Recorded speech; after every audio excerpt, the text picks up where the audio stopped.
Good evening, ladies and gentlemen. It's Tuesday, May 12th, 2020, 6 p.m.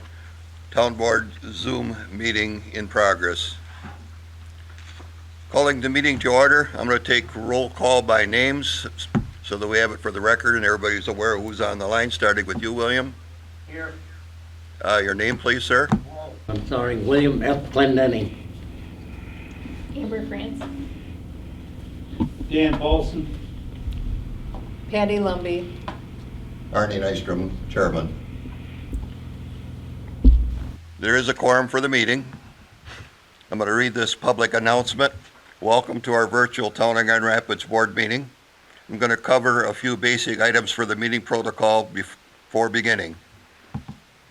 To the members of the board, public, town staff, the fire chief is designated as the host for this meeting and will be responsible for muting and unmuting members of the public who are wishing to speak. Please be mindful that during the meeting, all board members will be unmuted.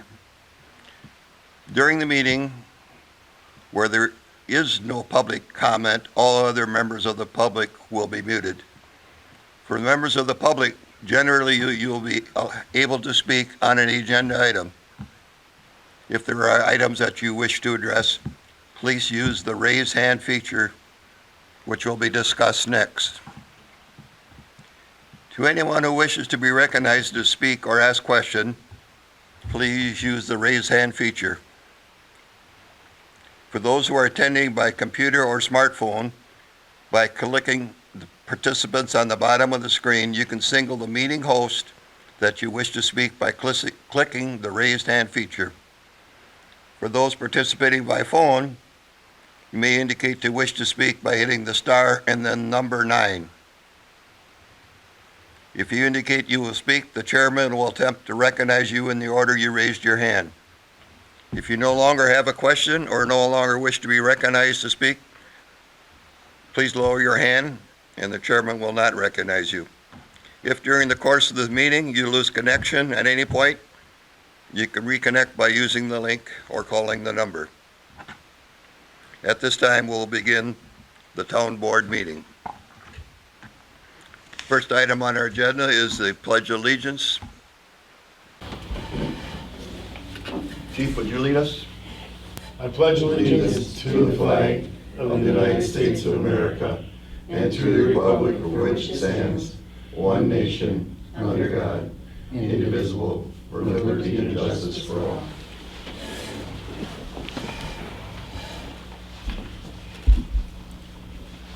Item 2 is the approved agenda for the meeting.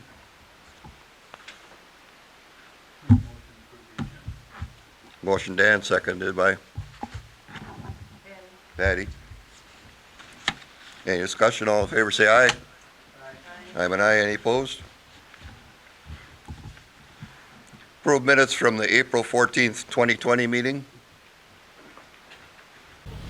I'll make a motion to approve the minutes. The motion was made by Bill Glendenning, I'll second it. seconded by Dan Paulson. Any board discussion?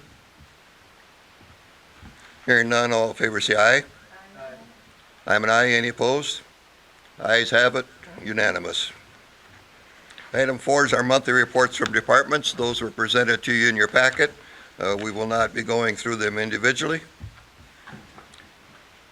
Item 5, open and possible awarding of the bids for gravel. Lisa, at this time, would you open the bids and present? First one is from Bones Trucking and Excavating.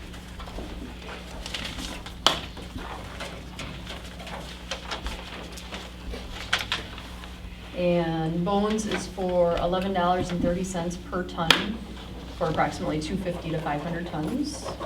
And it says what size material? 3/4 inch gravel. Second one is from Dale Laddick Incorporated. 3/4 inch minus 100% fractured crushed road base anywhere in the town for the price of $11.35 per ton during the 2020 season. Next bid is? And the third and final one is the Kramer Company.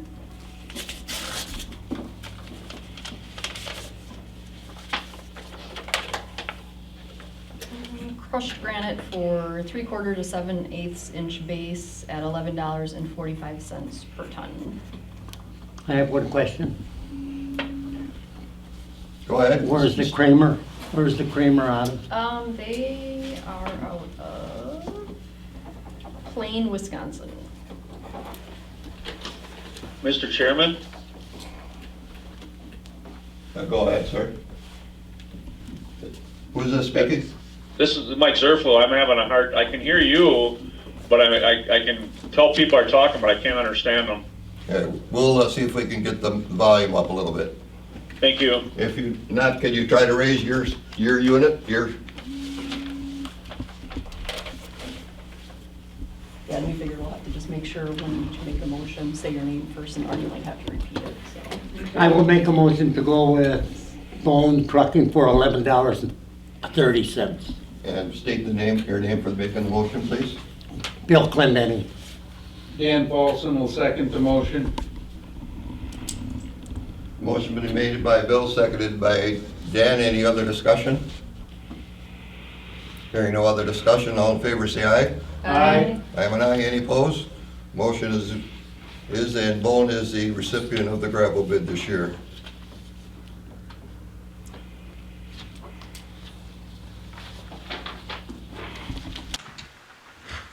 Item 6, consider possible action on resolution 2020-15, application for proposed zoning amendment change from residential R2S, that's residential one family, to R3 multifamily rated to property owned by Bullseye Country Club, described as 1.528 acres, identifies as parcel 0701048, located at 2800 Ridgewood Trail, Wisconsin Rapids, Wisconsin. Do we have anybody on the line that wishes to address? And if you do, we need your name for the record, and we need to remind you that you must be addressing the rezoning.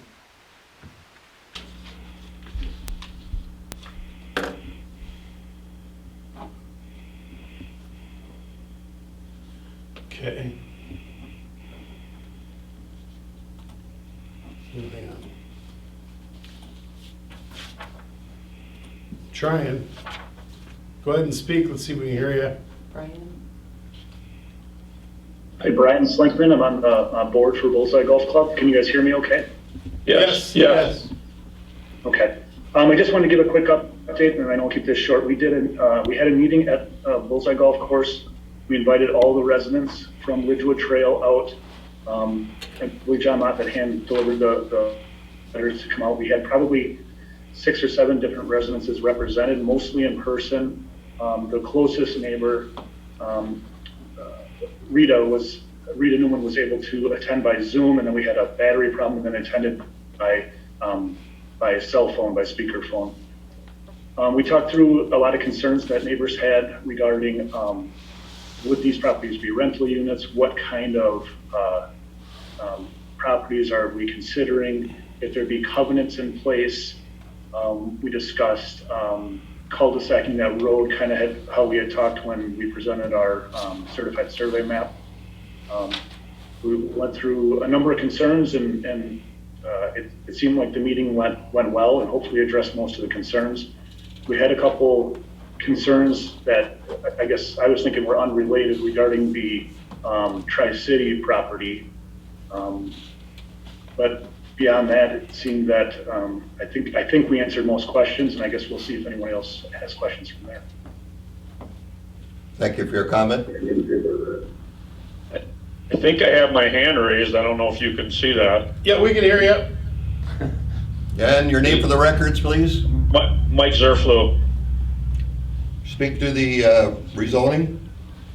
Yes, a couple of concerns that I have. I can't speak for the other neighbors, but one is at the meeting, they did not show how the entrance to Bullseye Golf Club would be into the parking lot, and I thought that was going to be readdressed, and we would see a new plan before this meeting, but as of yet, I haven't seen how that's going to be accessed. So that is a concern. Number two, vehicular access from the cul-de-sac to Bullseye. It's my understanding that's not going to happen, but will that happen in the future? That's a concern. And the short-term tenants, I had brought that up at the meeting. It was discussed, but it wasn't rectified if they're going to put a deed restriction when they sell these condos or duplexes, whatever you want to call them, to tenants being a minimum of 1 year or 6 months or longer. Again, I can't speak for all the neighbors, but I think all the neighbors are concerned about short-term tenants being in there. The other thing is, Mr. Koopman had at the one meeting talked about none of that land is in wetlands down there.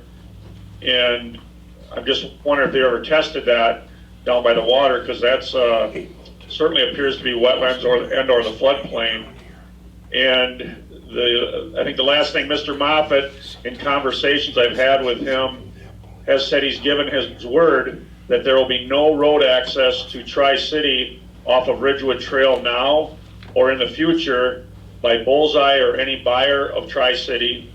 And I would like him to ask him to stipulate that on the record, because that's what we've tried to accomplish. And he said he's given his word on that, and I would like him to verify that. Thank you for your comment. Is there anybody else wishing to speak there, Robert? I'm looking.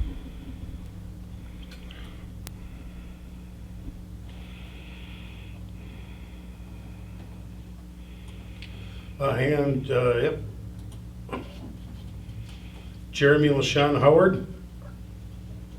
Yes, this is LaShawn Howard. I just want to say that I am not opposed to the rezoning. After the meeting that we had at the country club, my concerns were addressed and met. Thank you for your comment. Is there anyone else?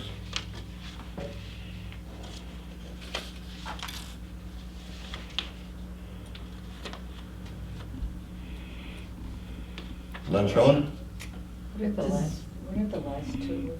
LaShawn had something else raised, her hand is still, I don't know if she raised Yeah. it again. Did she raise it? Did you have something? Oh.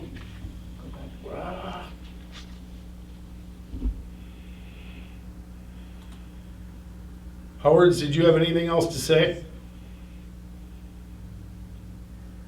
No, we're fine. Okay. Then I'm. All right.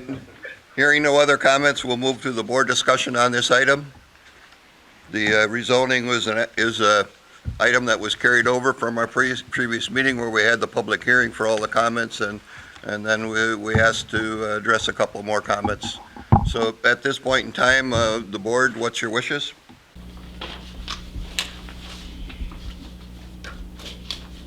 I'll make a motion to approve the rezoning. A little louder, please, Patty. Okay.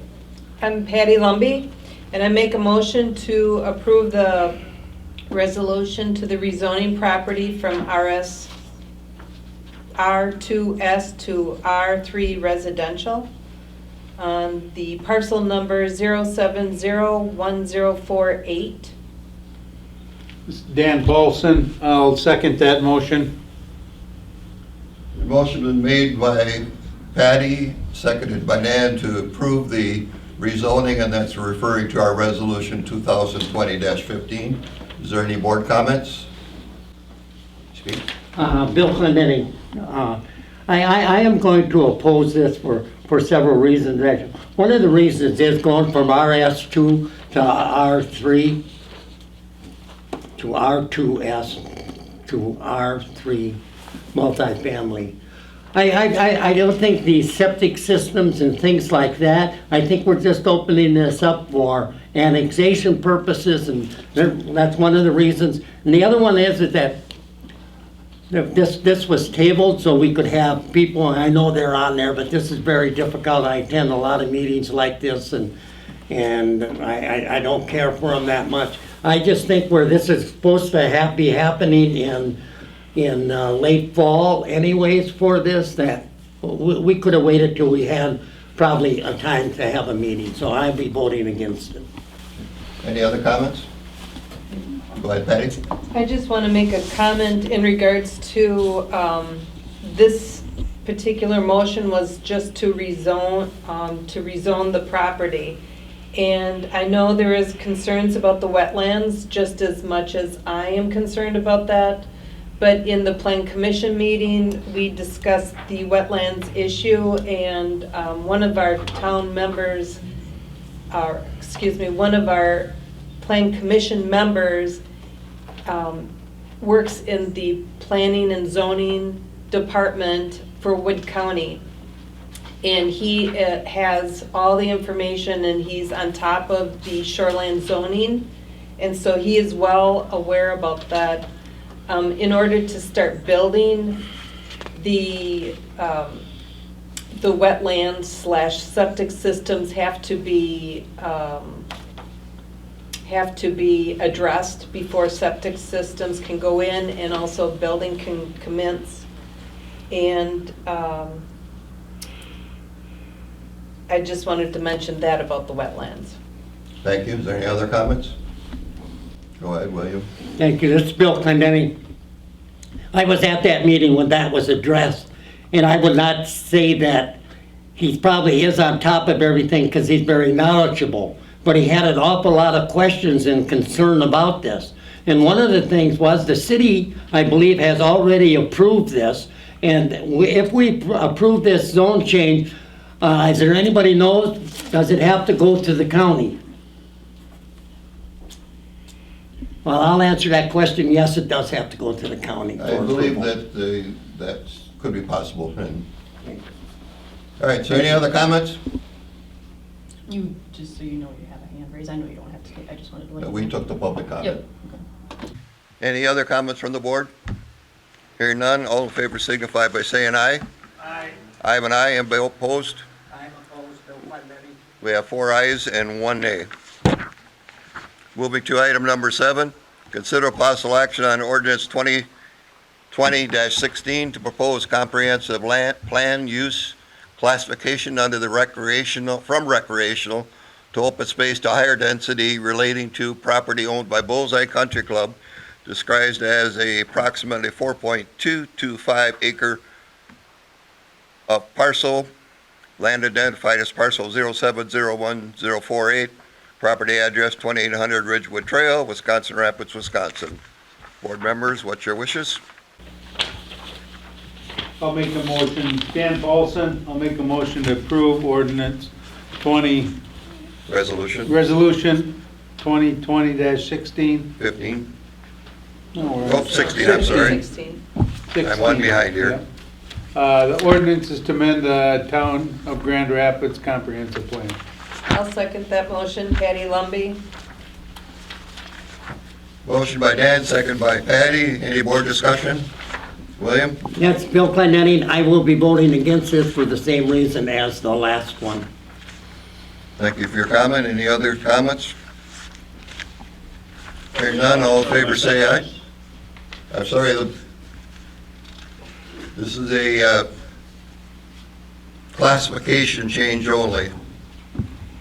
We didn't get a chance to comment on this, did we, as the public? In reality, Mike, this action is a board action. Where we gave you the public comment was on your item where you had the preceding meeting where you had your opportunities through the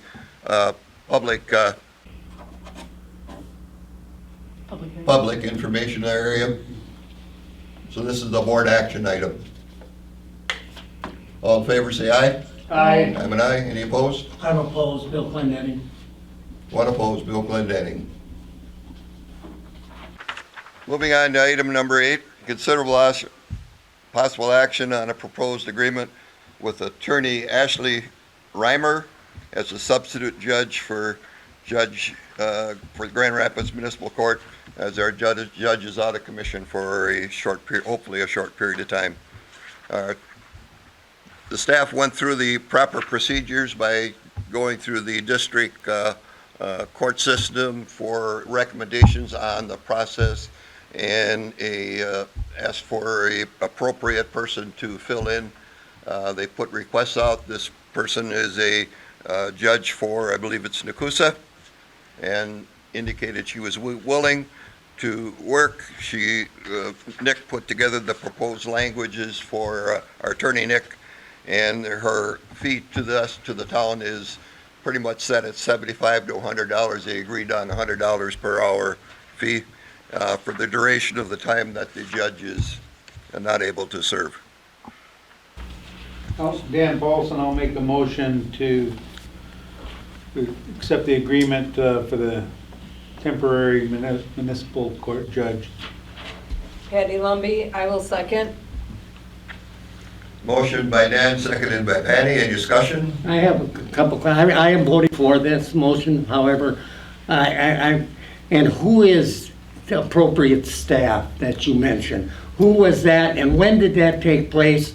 And did it have a recommendation from anybody? And was there a background check done? Jimmy.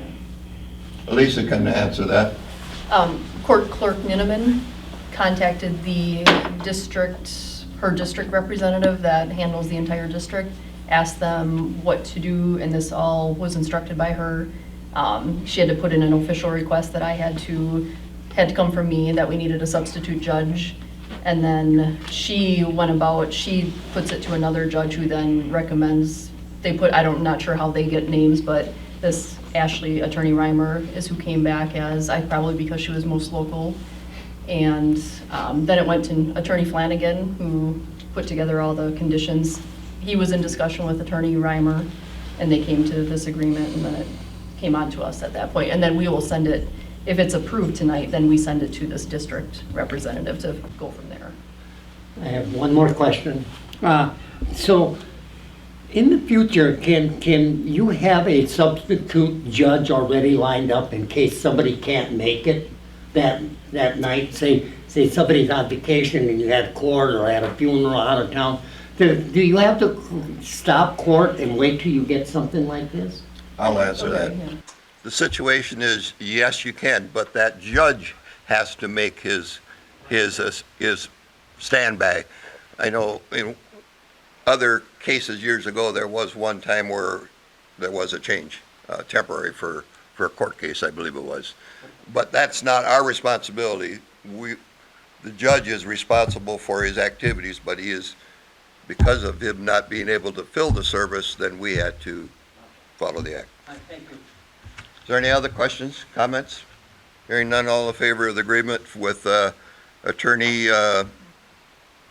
Reimer, Ashley Reimer, for the substitute municipal judge? All in favor, say aye. Aye. I'm an aye. Any opposed? Unanimous.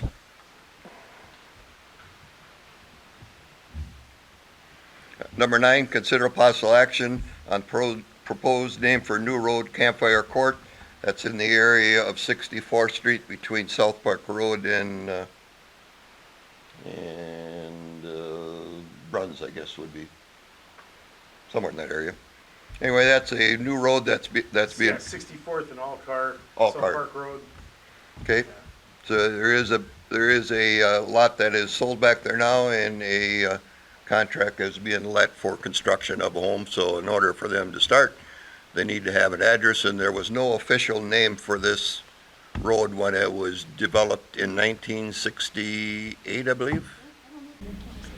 May I ask a question Yes. before a motion? Go ahead. Thank you. So, who come up with this name? It was Robert asking of a few people there, Oh, and okay. what name they liked, and the thing was with the emergency management, they like to be involved in it, but they don't want duplicate names like Oak Leaf and Cherry Leaf and all those. They want names to be, The timber and they want things to be different so that there's easy. We have a lot of issue with South Park Road and South Park Drive. Park Drive. I'll make a motion to approve the name of the road. Motion by Bill, Dan Paulson, I'll second that. Motion and seconded by Dan. Any other discussion? And, Go ahead, Patty. Patty Lumby, I was looking into this. I thought it was quite interesting that this road has been part of the town's property for quite some time, and it was just designated as a public road, and it's actually situated west of 64th Street on a proposed area which was called Schmidt's Lakeside. Right. So I just thought that was interesting, just for a little history about it. And this road is approximately 660 feet long. So when it comes time for, actually, when are they considering about creating the road or making a road? The road has been roughed in, I saw that the and, trees were cut. and they will be starting construction in August, I believe. And who is it the town, or who is actually doing the building of the road? We did that with conjunction with Bowen, where we needed to have some grubbing of the stumps taken out. Okay, so it was the town that was Yeah, doing it. town was primarily there. Okay. So, I have a question. So, has this road will be turned over to the town after the hard surface? We're gonna put in this, Yes, we will put the road in at some point in time. And yes, that's the way the attorney, our attorney read the documents, that the town is responsible for the road. That's the way it was written up way back, and whatever it was written, and so his review of it is, as the town is. I'm glad it's not a 2-mile road. Yeah, actually, it was created, it was on a list that was created back on March 26th of 1996. But apparently, when ordinance number 8 was put into effect,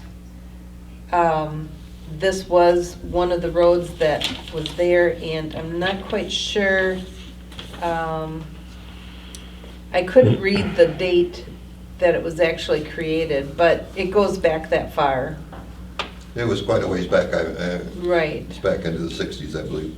So it would be grandfathered according to, prior to our ordinance number 8. Okay, any other discussion on the name? If not, all in favor say aye. Aye. I'm an aye. Any opposed? No opposed? Motion carries unanimous. Item 10 is consider possible action on the donation to the 4th of July fireworks for Teen Fireworks Committee. Talking with new Mayor Blazer the other day, he says he's not sure whether it's going to be gone through or not, but I guess this is the meeting that we typically put it on there, so I suggested to Lisa, and I think she put some language in our notes that if we approve it, that we only approve it if they decide to actually hold the fireworks. If they don't, we'll hold it. We won't. make that motion. Motion by Bill to make the donation for the 4th of July fireworks to Teen Fireworks Committee upon them actually holding a fireworks event this year. Patty Lumby, I will second. Motion is by Bill, seconded by Patty. Any other discussion? Hearing none, all in favor say aye. I'm an aye. Any opposed? Okay. Item 11, Bill, this is a carryover from your request for brush and grass clipping collection. Is there anything else you want to update us on, or is there?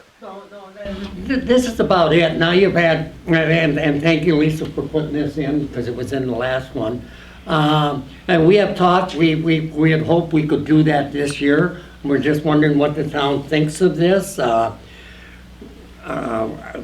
We happen on the recycling and solid waste think it's a good idea, and maybe Patty would have more, but we thought of this for last year, and it went so good, and the people that would do this and help us out, just that's the cleanest wood they've ever gotten from anybody that they do this with, and they would like to work with us on this, so. Just a comment that I'd make, I would not be opposed to us opening up that site for brush collection only. I mean, we have a lot of brush that's in the town, and our chief is sitting right over here, and I know what he thinks about brush piles all over, is they just tend to, get sparks thrown at them from a car driving by or a cigarette out the window, and we have an up. So, I mean, I don't know what you folks think, but I would not be opposed to going through the arrangement where we put up some fencing and whatever and allowed our residents to bring in clean brush, no leaves. What, Dan? Are we looking at limiting this to a certain time of the year, a spring, a fall type area, or are we looking to keep it going year round, or what are you thinking? And are you seriously considering putting grass clippings in there? I mean, is that, the people who pick this up, is that okay for them to get the grass in there? Go ahead. Thank you. Yes, this is just for wood this year. And we can talk about the grass clippings for another year or something. But why this is so far behind now is the fact that if we just charge $10 more on our fees, instead of $138 like we do now, just $10 more that people would have to pay, and we could hire summer help. We could hire people to be out there.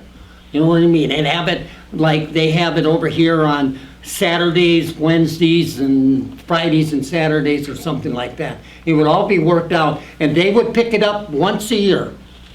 And I mean, the people that would contract with us. And it would cost us what it cost us the last time, and he really wants to do it. So, yeah, we could come up with something like that. But I think that's a good way to pay for that. And then next year we can talk about this. I know there's a problem with all kinds of stuff going in that compost pile. And the one caught a fire here. Anyways, yes, there's a lot of problems, and that's right next to a woods. But I'd like to see us just do the brush, and maybe Patty's got a different idea. Well, one of the things I wanted to comment was they are interested in the composting, the grass clippings, and also the brush. And those clearly have to be separate. Okay. As an example, the grass clippings really need to be more on a blacktop surface so that you can get under and scrape them. The chipper, of course, this company suggested that they could actually pick up twice a year would be good. They would, however, like to do it, when they would come in, their slow time would be when there's road postings, which we could allow them just to come in with their one piece of equipment. Yeah. And go, which would actually decrease the cost to us if we could allow them to come in before the freeze up or road postings. If we would do this, their cost of the hauling it away is one thing we would have to pay. And they are going to be keeping the same costs as of last year, for the grass clippings. The rate as far as chipping, they said that they would keep the same rate as last year, which is very nice.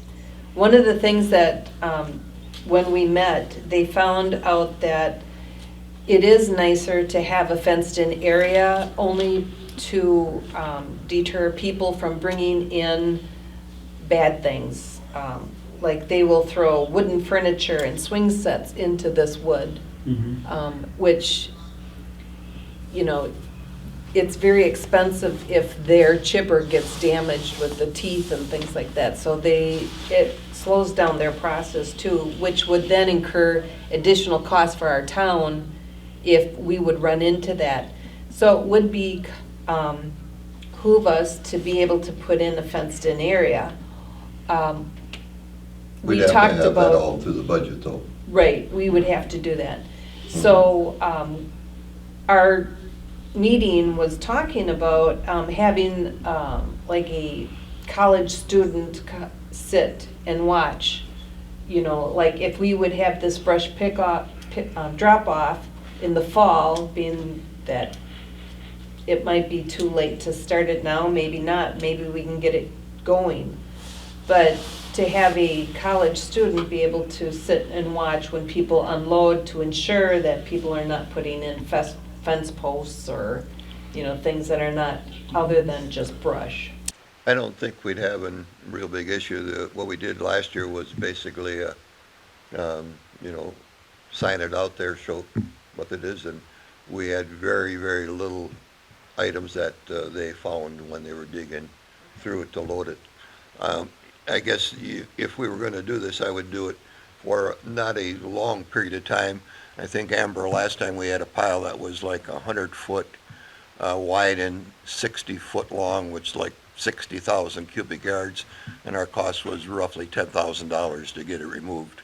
But we were able to, fortunately, get a FEMA grant that covered 75% of that. So we'd have some expenses, but I can't imagine that we would have anywhere near the amount of brush brought in now. So I'm thinking if we had, you know, $4,000 or $5,000 worth of materials, all we'd collect. And I would suggest that we do it no longer until maybe the 15th of August or something like that. So, well, if we're going to do it, we should start on the brush as soon as we are in agreement. If we're not in agreement, then we don't have to worry about it. Dan? I definitely believe there's a need in the community. For this and would support it. One thing I would do is if we do get something in place, that we get this out to our residents as soon as, especially for next year. A lot of people have went out and bought their compost bags, you know, already. So I agree. we wanna make sure that, you know, they can still buy them, but they're more than welcome to use ours. So one of the things our meeting did talk about were the fees, and Bill had mentioned the $10, but we were more looking at a $10 pass, not $10 on the. Yeah. $10 pass. Right, just a $10 pass would probably cover that cost. Mm-hmm. That's what we were hoping, you know. But there's a whole lot to decide how much is the fencing going to cost and the labor, so you'll have some work to do between now and next thing as far as I go. But, you know, is the board interested in opening it up for brush drop-off now, or should we just ignore that and wait till next year's? I myself would like to start in it now.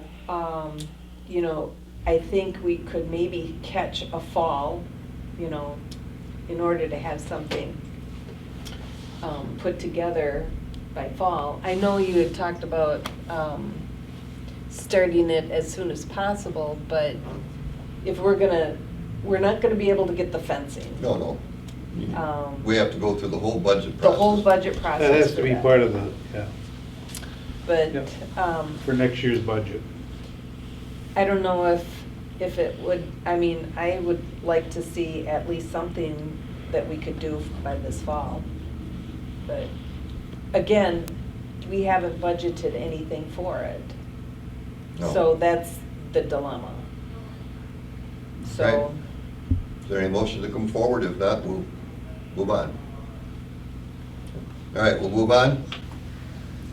Consider possible action on apply for Wood County Highway Department's 50/50 road aid.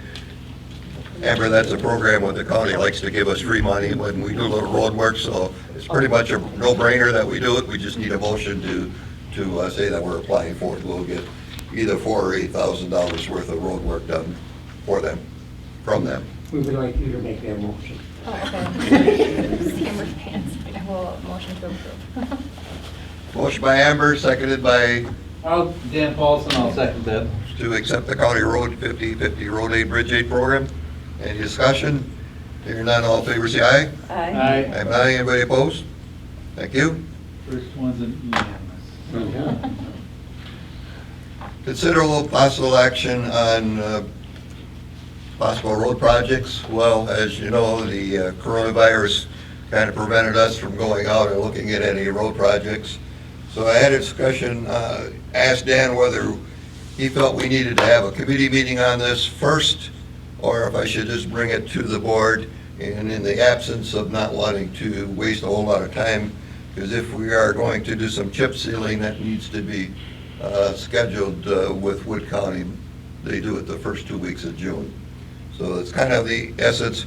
What we've been in discussion with for the last 3 to 4, maybe 5 years now is that 72nd Street off of Highway 54, 72nd Street North.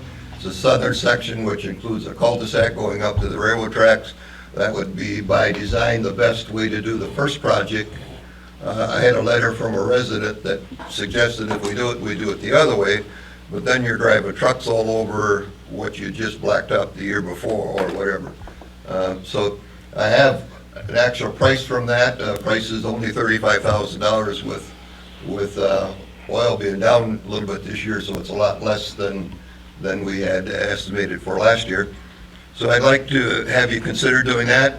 Then I would like to have us look at chip sealing 2 sections of road, Woodrock Avenue from 48th to 80th Street, which is about 2 miles, and then chip sealing Airport Avenue, 20th to 48th Street, and that's about 1.75 miles. I have estimates on those projects, and if we were to do the chip sealing, between the 2 of them, it would be $108,000, $35,000 for the 72nd Street North. Rick has a request for, I just got this the other day, Bill, so I was unable yesterday. As a matter of fact, it's a area on 48th Street where that new house was put in down to the creek. We're constantly losing the shoulder, and he wants us to consider putting a concrete spillway through there. And we could discuss that, but that'd be roughly $10,000. So that would put us at, even if we chose all those projects, that would put us at $155,000, which we have budgeted $187,000, I believe, Lisa, right? 175 or 178? Yeah, under what we have budgeted. So, Mr. Chairman, you didn't mention Wet Rock. Yes, I did. Yeah, Oh, I didn't hear it, okay. yeah, how far, Yeah. or how long was Wet Rock? Woodrock is 2 miles, 2 miles. and it's 1.75 miles for the airport. No. Parts. The airport is going to need a little more touch-up work because we did have some material separating alongside the edge of the road. We'll probably have to put some mastic down first and then chip seal it. So that's the piece I'd like to be sure that we have the county do that part. And use Scott's Construction on the other section. Bill, were you done? No, I wasn't. No, you're not done? Why is it so important to do the chip seal? Because I didn't find it on Wet Rock that bad. And on Airport, it's not in the travel portion, it's where these, in my estimation, the county sold you something that they didn't like, which is the blade underneath that I think is what digs up those roads and takes the chip seals out. That's just my opinion. That wasn't the county, by the way, that was Farner that did that. No, okay. So I say, why don't we do something on 48th Street from Auburn Avenue to Washington? I think that's the worst road we have in this town. And you get 3 feet off, 3 feet onto the road on both sides. It's just cracking off. It's terrible. Why can't we put that money in that road, and why would we not put it in rather than chip seal? Well, quite frankly, Wood County has told us year after year after year, you should be chip sealing your roads every 5 years. You remember those conversations? Yes, I do. And I guess these are in the neighborhood of 15 years old, these roads, and they haven't been chip sealed. And after that first chip seal, I think we can save ourselves a whole ton of money if we chip seal it. We'll get another 10 years out of them and not have to rebuild them. Yes, we need to do that road you're talking about, Bill, but I don't know if you were around when we had, the last time we had an estimate done on the road, and it came in at pretty close to $3 million to do that section of road because of all the demucking that would have to be done in order to get a good road surface down below it. It's swamplands, as everybody's aware.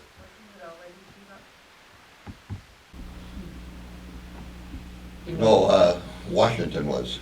Oh, I thought 48th Street was many, many years ago. Well, Before it was. The soil borings didn't show it.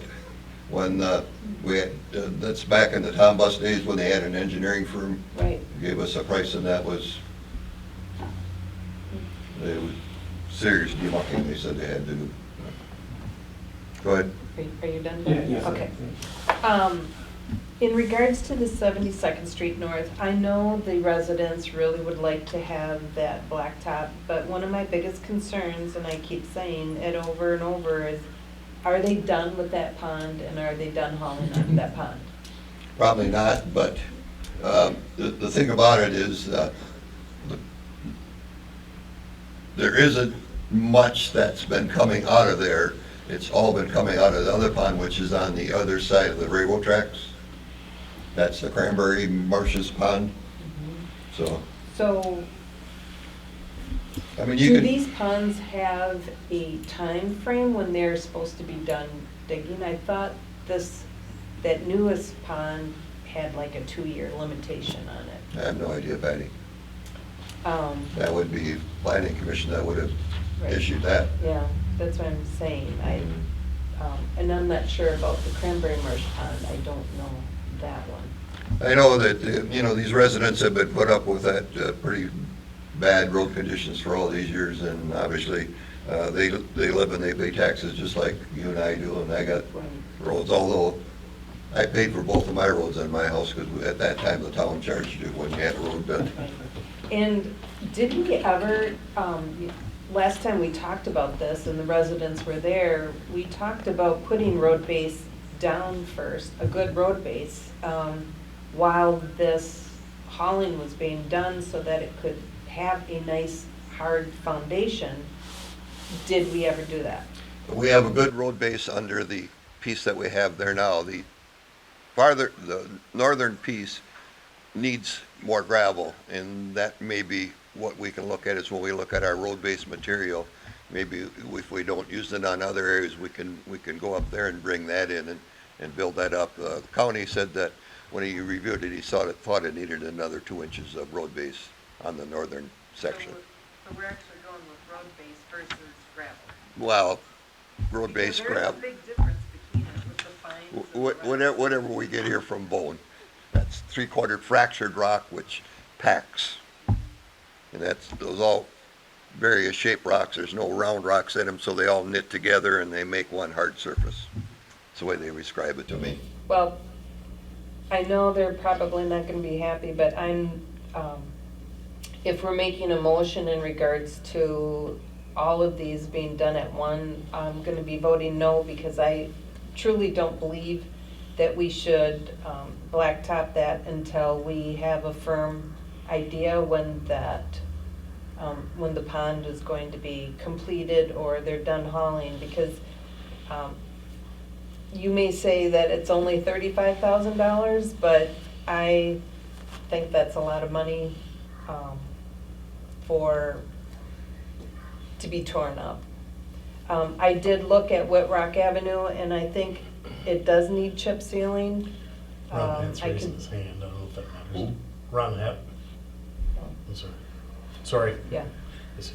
Whitrock needs to be chip sealed. I can see where the blades are really scraping the chip seal away, and that's something too you might want to consider looking into to see if it's peeling away because of the fact that we need to change our ways of plowing, or if we need to Use more salt.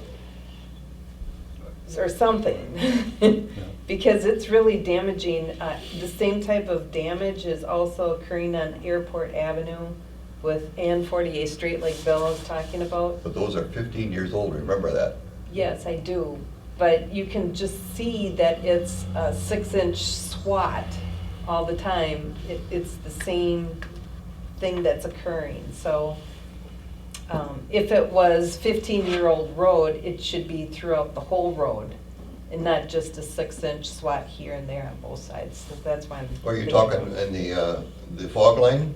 the fog line and. Well, that fog line is a problem area, especially on Woodrock, where the adhesion from the paint heats up faster than the road does, or vice versa, and that caused some of those That's my problems. problem. Yeah. But otherwise, I agree with everything else, Arnie, but I'll be, like I said, if we're gonna be making a motion with the whole thing, I'm gonna be voting no, only because of the 72nd Street part. Okay. Mr. Chairman, I'd like to make a motion that, according to the recommendations, that we do the chip sealing on Whitrock from 48th Street to 80th, and also the chip sealing on Airport from 20th to 48th at this time. And then we discuss that's my motion. I'll second. Motion been made and seconded to go ahead and release the chip seal request for Woodrock Avenue, Airport Avenue. And is there any other discussion? Hearing none, all in favor say aye. Aye. Aye. Is there any opposed? One opposed? Is there any other discussion on the other piece? I would like to just, again, I understand how we gotta look at blacktopping that, but again, I'd like some more information as far as the ponds, and we got a little time to work with that, so, but I'd like to get the chip sealing done, so. I'll get you in contact with Mr. Pease's phone number, and you can give him a call and ask him what's up. He's the one that's the property owner. Okay? Anything else? I'd like to go over the So are we tabling that part of it? there was no motion made on it, so at this point in time, it's not being considered for, and so we're not, that can come back to the board at any point in time, because it was not tabled. Okay? The last fall, when we put out two requests, we did an MLS grant request for just under $2 million. Unfortunately, that one didn't get approved, but the TRID project, the TRID project, which was 40, or Washington Street from Midstate Technical northeastern entrance to 48th Street, was approved by the state. That's a 50-50 grant, and that bid project would, the bid project included the engineering was $186,000. The state is willing to authorize $92,956.45. Now, this is a 2021 biennium project, so that does not mean that we'd have to be doing this project this year.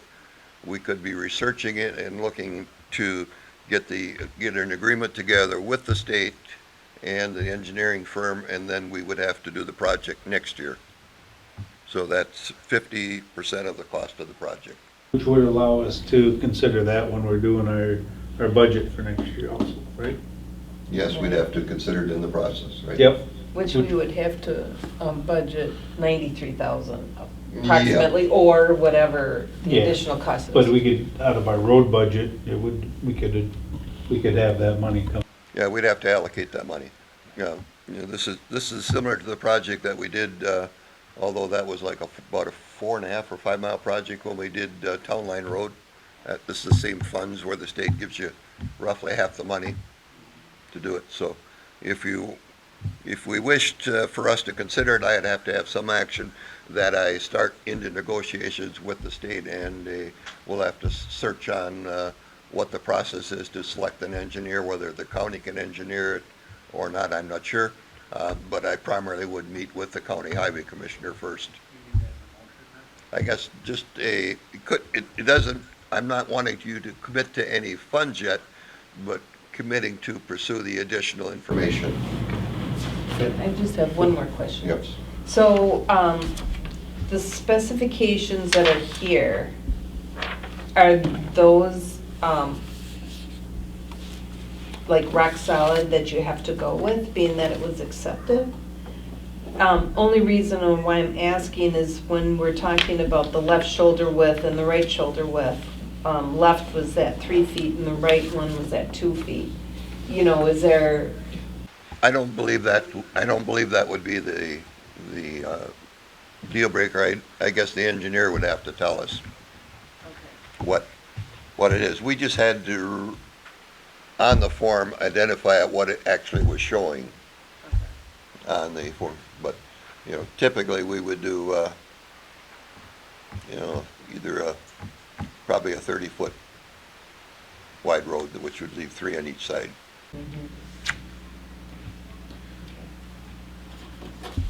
So I guess, Mr. Chairman, I don't know, I'll make it as a motion that we keep pursuing the information and getting together a plan for the 2021 TRID, T-R-I-D. TRID funding. Okay? I'll There's second that. motion Dan, seconded by Patty. Discussion? Hearing none, all in favor say aye. Aye. I have an aye. Any opposed? No opposed. Okay. April disbursement vouchers. You got them there, Lisa? Any questions on them? Did you go through them, take a look at them? Maybe she better understand that we sign them and we have to leave them here. Bill takes them home. I have a question, please. Go ahead, Mr. we Chairman. try to answer it. Okay, so I'm looking on the financial statements. Well, we're not on the financials, we're on I know, the, but we didn't get to discuss it, and I feel that we can discuss it because of the fact it's the whole big picture, can't we? Probably do it under town board. go right ahead. Okay, all right. So on page 12, we're looking at, and Police Chief Mel Pedersen is not here, so I don't think he'll be able to answer, but maybe you will be able to, Lisa. The part-time officer's expense currently is at like 60%, where the full-time is at 36% of our budget, which we should be currently around 33%, which I'm just wondering why the You know something? part-time officers are at 60%, Robert especially may with. know the answer. Part of it is they're doing the FTO training with that new Dylan, what's his last name? Pinkerton.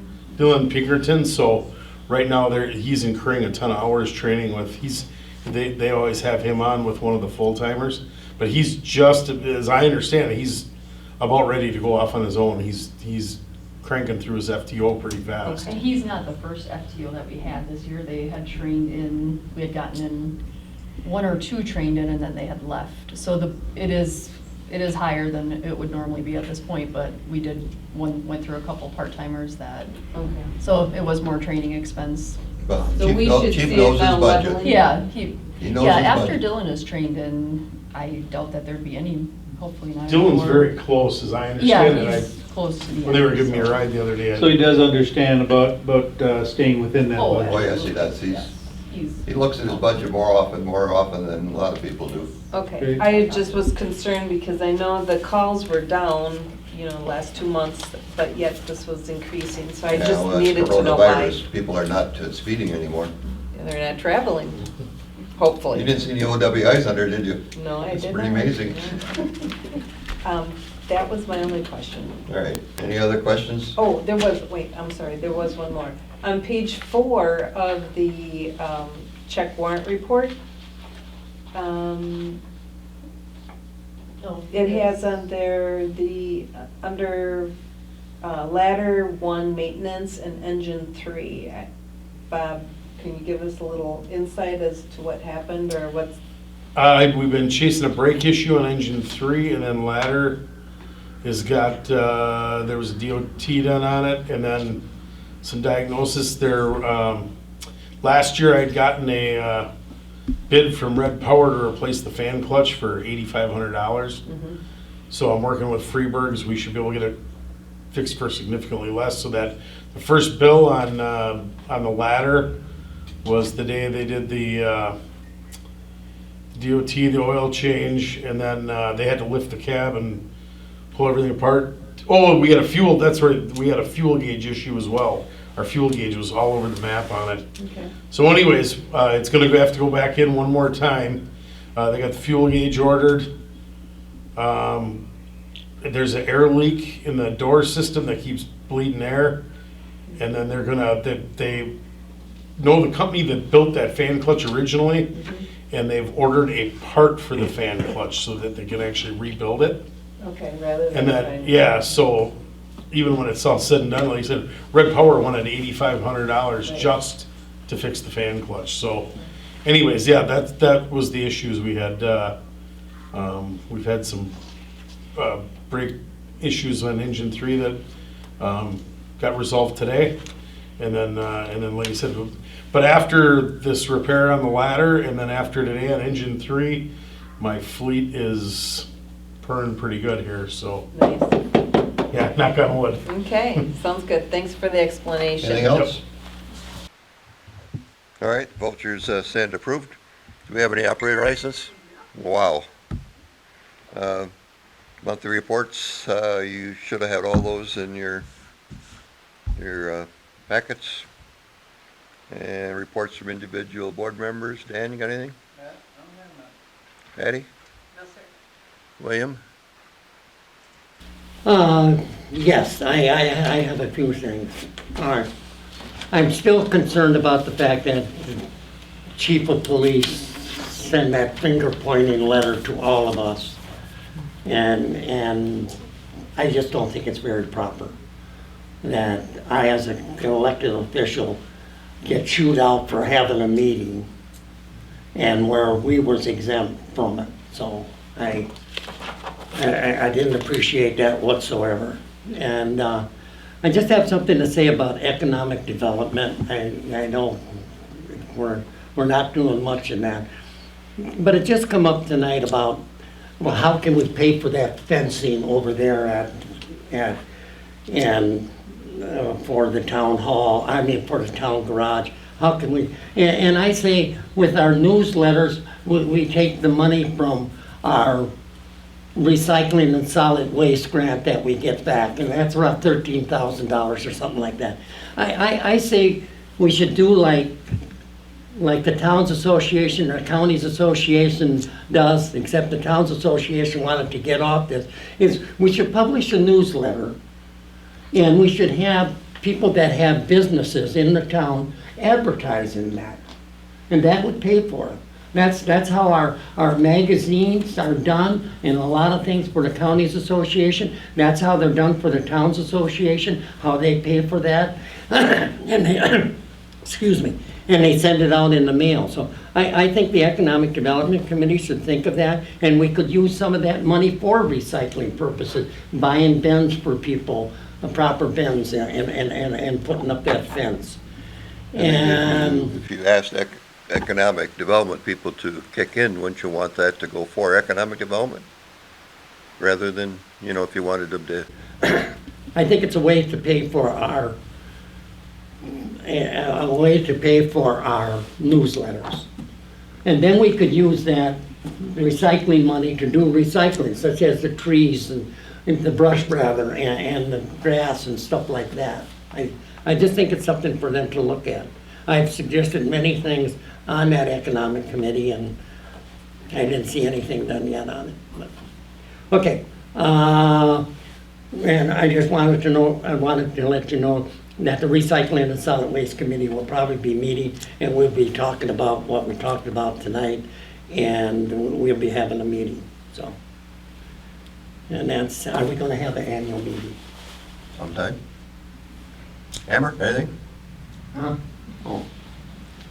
Lisa, did we have any update on the annual meeting? We postponed it, right? We postponed it. And then we also are waiting to next month, and then we will postpone the board of review to whatever date we hope to be able to know by then.